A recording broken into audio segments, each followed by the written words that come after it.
Welcome back. Time now for our first midday forum. And joining us is a regular on the show, and Dr. Michelle Walsh with Pediatrics PC. Good to see you here. Thank you. The University of Nebraska-Lincoln, let me say this first, says a student recently tested positive for mumps, and another student was probable for the disease. And again, joining us now is Dr. Walsh with, again, Pediatrics PC here in Lincoln. Thanks for coming in, Doctor. So you've heard the news, mumps, it's not that, well, you tell me, you're the expert. Are you surprised by hearing this? No, unfortunately, because some people are not vaccinating their children anymore, and when they're not vaccinated, we have to rely on that herd immunity because the vaccines are fairly effective, but even that small percentage, if they don't get their vaccines, then it spreads pretty quickly.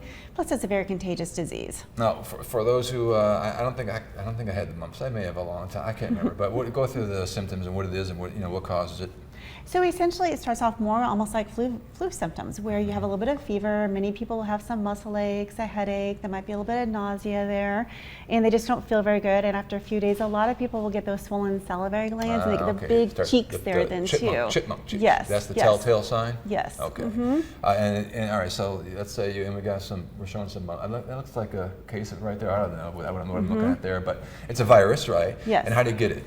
So it's transmitted from respiratory. So a cough, a sneeze, sharing drinks with people, anything like that can transmit the virus. All right, so if I'm walking around the campus or a school or I'm at a ball game, I'm at, there's 90,000 people at Memorial Stadium this week, you can't, you're not, the person who has mumps isn't saying, hey, I got mumps, look at this is my hat, look, mumps, get away from me. So, it's kind of roll the dice, right? But the chances of getting it are pretty slim though, right?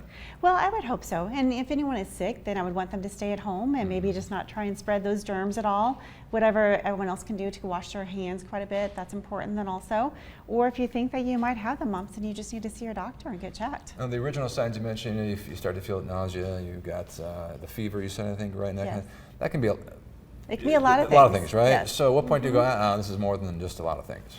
So if it seems like everything is getting worse, you want to get checked, and it may or may not be mumps, but at 100% if that cheek starts to swell, those salivary glands start to get really big, anything like that, then I would want you seen right away then. And I know there's this ongoing debate with vaccines. I don't want to get too much into that though, but are you, I don't know how much you can reveal, but are you seeing people come into your office, if I can ask, or do you know maybe colleagues who have people coming in who are not getting vaccinated and you're saying, hey, you need to do this?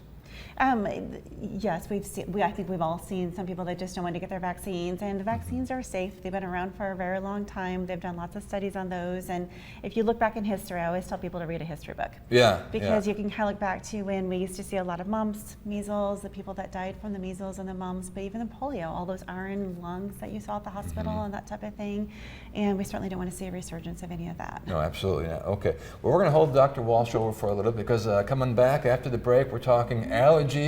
If you're suffering from hay fever and that stuff, ragweed, I know, it's terrible. Yes. The doctor will have some tips on that coming back in just a little bit. Stick around. Great.